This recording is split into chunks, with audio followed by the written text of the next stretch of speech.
How's it going, everybody? So today what we're going to be talking about is the Chicago Electric Power Tools SDS rotary hammer and compare it over to a Hitachi hammer drill.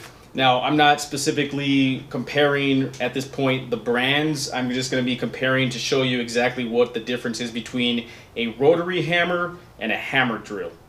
So this product right here was purchased from Harbor Freight, and this product right here was purchased from Lowe's. The first one we're going to go ahead and review over is the rotary hammer from Harbor Freight. Let's go ahead and take this apart.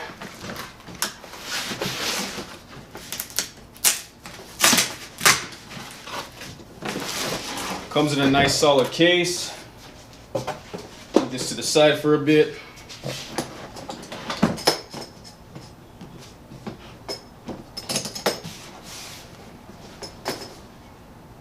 Actually has a tie wrap on it, so we're going to have to take that off. Alright, so now that we got the tie wrap off, let's go ahead and review what's actually inside of the box itself, the case.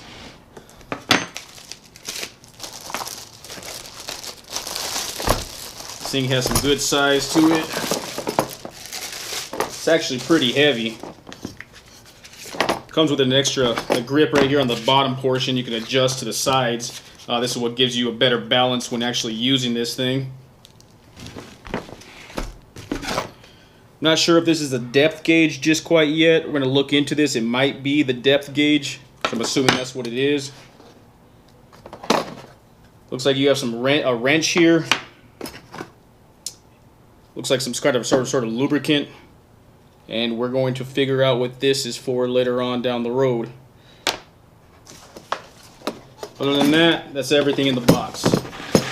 Alright, so let's move this stuff out of the way. So this is your grease. It's actually showing you on this one that you have to replace the grease monthly to prevent any tool damage. And on the very bottom of it, it says warranty is void if grease is not replaced monthly. So make sure that you're doing that per month, I guess, and not sure how they're going to keep track of that, but make sure it's greased up. Alright, just as most hammer drills or anything that you purchase such as that come with a grip on the side. Basically what this is an extra handle for you. All you're going to do is loosen it up just like basically all the other ones are and tighten it in order to get it to a position that you want it to be comfortable with. So when you're drilling, depending on the angle that you're actually holding this, it's not going to torque on you in any way. So if you're holding it this way, you're going to be holding your hammer, and you're going to be hammering it in, and you're going to be holding this grip as you're holding the drill. And otherwise, if you're not holding on to this, and once it grabs a hold of something, it's going to torque on you, and basically it's just going to come out. I mean, you could really hurt yourself by doing that. So just make sure that you are actually using this grip when you're using this tool. A couple additional things to pay attention to is your drill switch and then your hammer switch in the back. Two different things, and you have to make sure that they are coordinated with each other when using either a drill bit or drilling of any sort, or you're using the chisel. So just make sure that you read the user's manual, because it does show you in there what to do specifically, such as if you're doing a chisel as opposed to hammer drill, you're going to be switching this over. It has a little arrow on the top. You're going to be switching this over from drill. See how easy this is? Is there a lever? Oh, there's a little lever on the bottom. Yellow button probably to push in, turn it over, all the way to hammer off.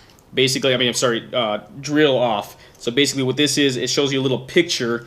You can see it up close. There's a little picture right here that shows with a drill bit.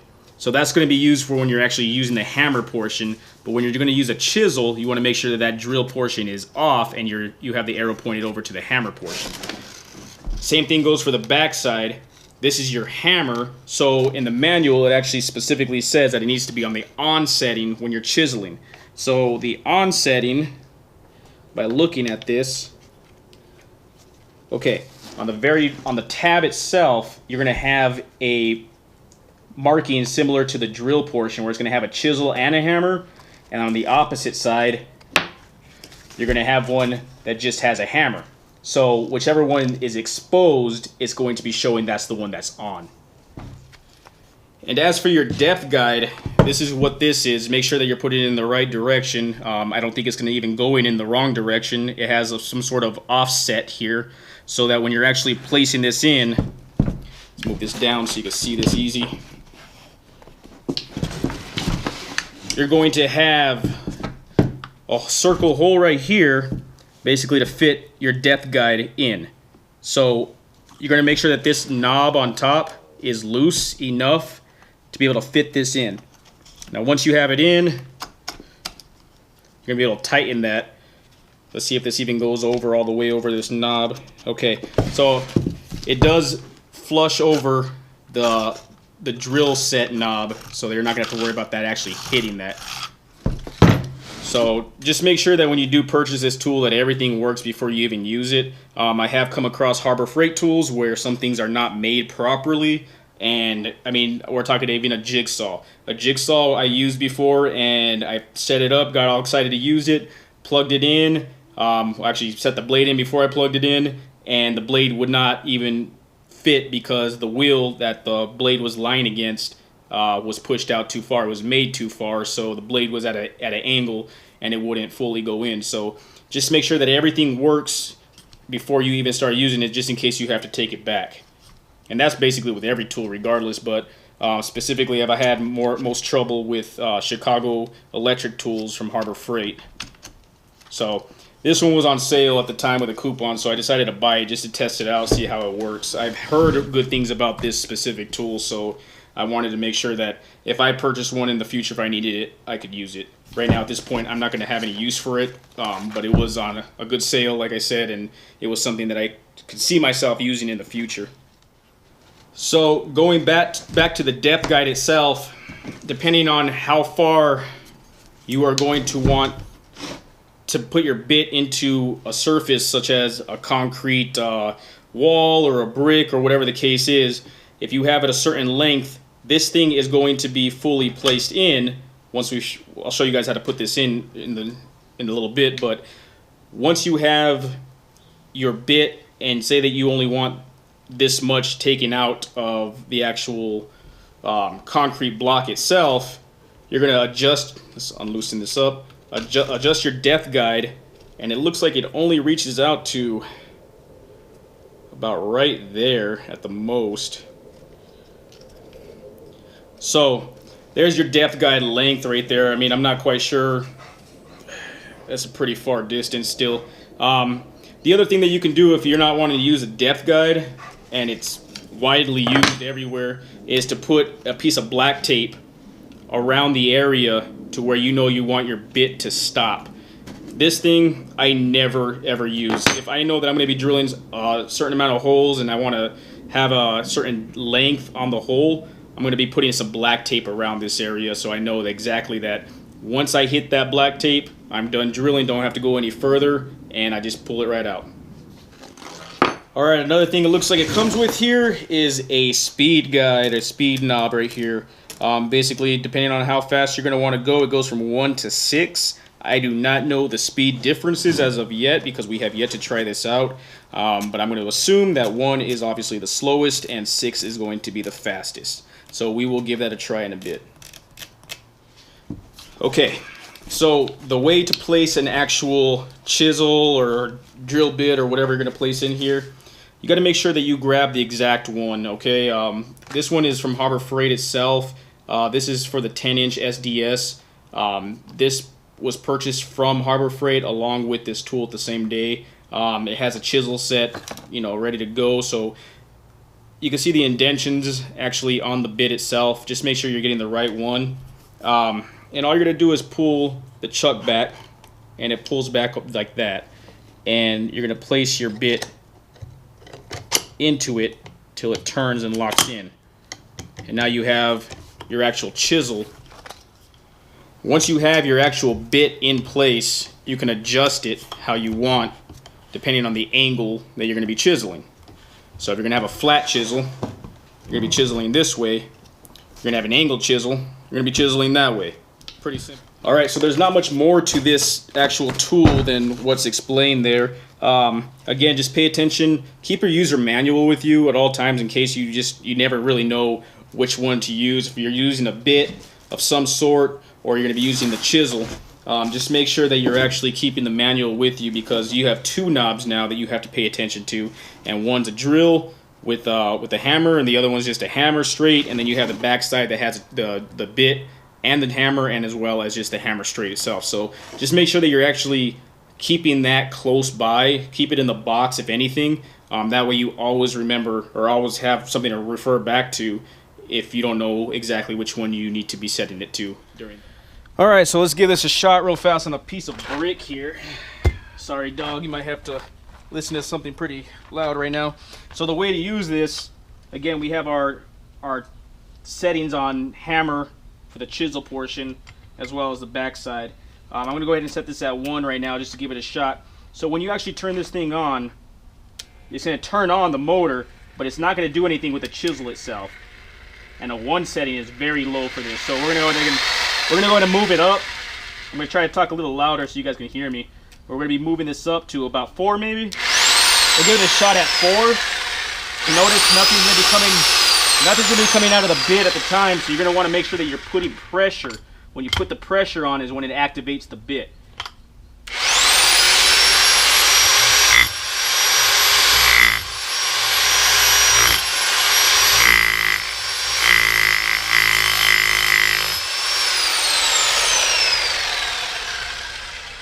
So far I like this thing. So far it works just fine. Let's go give it a shot on a rock.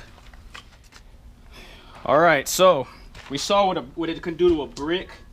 This is a river rock itself right here. So this thing's a lot more solid than that brick. But we'll give it a shot and see what it does.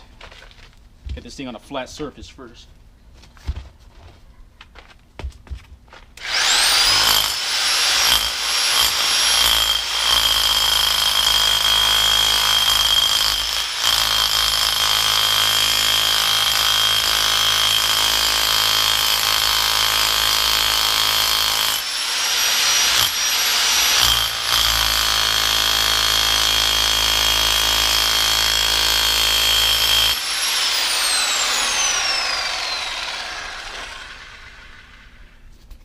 It's able to do that, I'm pretty sure this is a good tool. Alright, so we're going to be looking at the actual Hitachi 5/8 inch 16mm hammer drill now. So one of the big differences between hammer drill and rotary hammer is more powerful. I mean, it's just going to be a more powerful tool to be using, and hammer drills are great tools to have. They just do not have the power that a rotary hammer has. So depending on the project that you are going to be coming across, that you're going to be doing, or that you see yourself doing in the future. If you know that you're going to be doing something such as just making some holes into a brick wall or some bricks or whatever you're putting in, and all you're going to be placing in is some small little anchors, go with a hammer drill. You don't need the rotary hammer. If you are going to be doing some new construction to areas such as laying some conduit down, and you know that for sure there's going to be an area that there's a block of concrete on the base of a slab of a concrete, and you need to chisel that off in order to lay the conduit down straight, go with the rotary hammer or buy both. You know, tools are tools and they can always be used at any time when you come across something. So I like to purchase tools sometimes even if I don't need them at the time.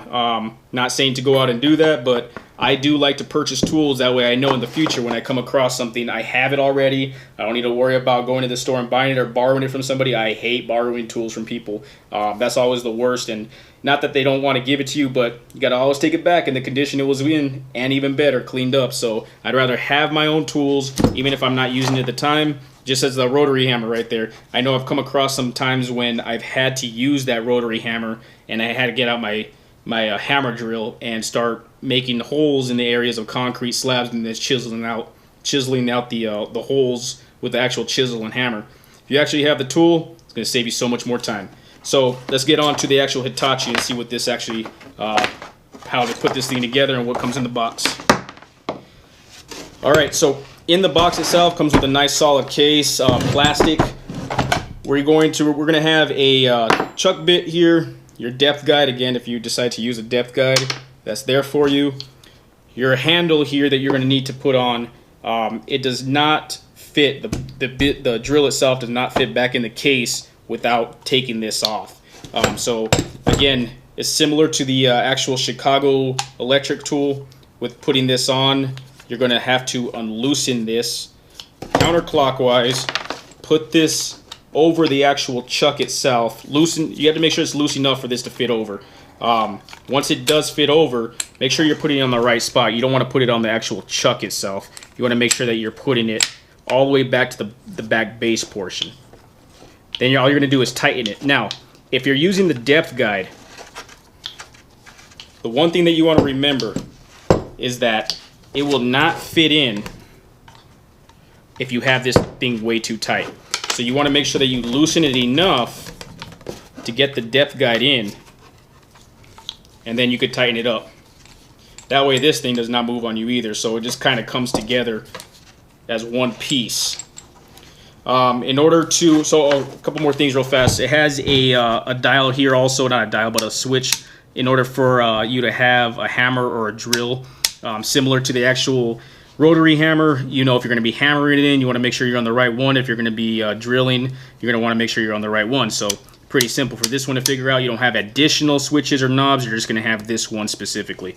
One more thing on this portion, the trigger itself.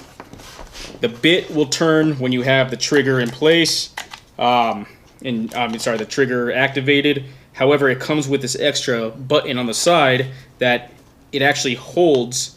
If you were to push this trigger in and then push this button, it's going to hold that trigger in so that you can actually be hands-free with your right one. Not really, I mean, you don't want to be hands-free, but it's not going to cramp your hand up to where, I mean, you're going to be holding this down regardless. So, I mean, it all depends on if you want to actually use that button or not. But always have your hands on this left one right here, on this handle, because this thing, again, is going to give some torque to it. So when you do catch against something that's the actual drill's not going to want to catch, or, I mean, even if it's going in at the perfect rate, you know, it's going to catch something, and it does get torque. So if you're not holding on to that, your hand is going to jerk, and you could cause yourself to get injured. So just make sure that you're actually paying attention to holding on to this portion. And again, you can adjust this however you want, depending on, just gotta loosen it up. Okay, so the difference with this one is if I'm going to adjust it in a different manner, you actually have to take it off, and then you adjust it. So you can't twist it around. That's the only difference with this one. Take it out, and then lock it into place, and you'll be ready to go. So let's figure out how to put this bit on. Alright, so putting the bit on, you're going to want to look at this chuck. Clockwise and counterclockwise. Counterclockwise is going to loosen out this black portion right here, as you can see it coming out, depending on the thickness of the bit. You can see the thickness of this bit here, it's not going to fit that, obviously. So you want to make sure that you're going to loosen this out, open it up just enough for that to fit in. Keep some pressure on that. Once it goes in, opposite direction, just to tighten that up. Then you're going to get your bit, your chuck bit here, and you're just going to turn all the 3 holes to get this thing tight, completely tight. Now you are set in place. You are ready to drill. Let's give it a shot. Alright, one thing that you want to pay attention to is the reverse and forward knob that's on the bottom right next to the actual trigger itself. So we're going to be doing the same process here. Let's move these things out of the way. Grab this, make sure it's on forward, and make sure it's actually on the bit portion itself. Let's give this a shot to see what this does when making a hole.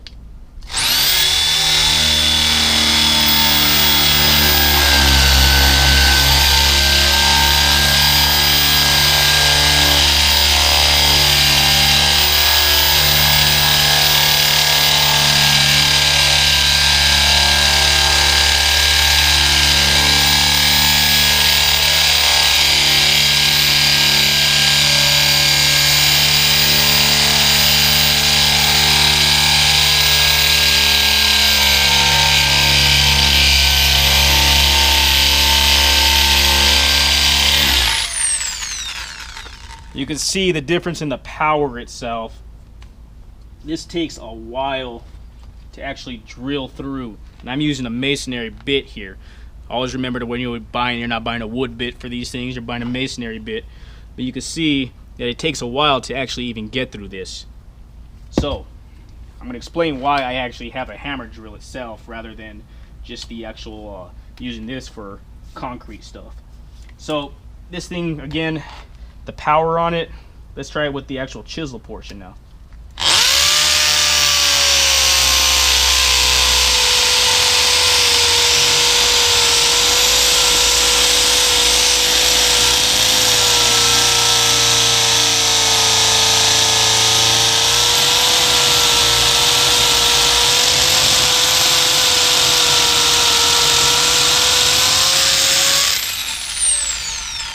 Put that on pause for a second because you can see what happened there.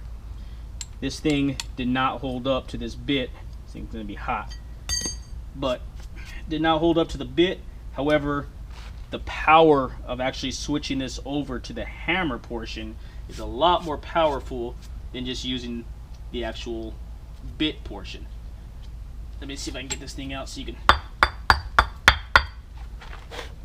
The depth of it was a lot quicker, and it was a lot easier using the actual hammer. So I'm going to explain again why I have this as opposed to any just regular drill, or why I actually purchased this and purchased the actual rotary hammer itself. Alright, so that's basically the difference between a hammer drill and a rotary hammer. The rotary hammer is going to be a lot more powerful no matter what. Even by putting just a bit on this thing, it's going to drill through a concrete barrier of any sort with a lot more ease than a hammer drill. Now you can see the difference between the functions that we did with just having the bit on and the actual hammer itself. So what's the difference? Why would you use the bit portion rather than just the hammer and just always keep it on the hammer? You can use this for multiple things. You can use this to use some spade bits. Let me see if I have a spade bit around here.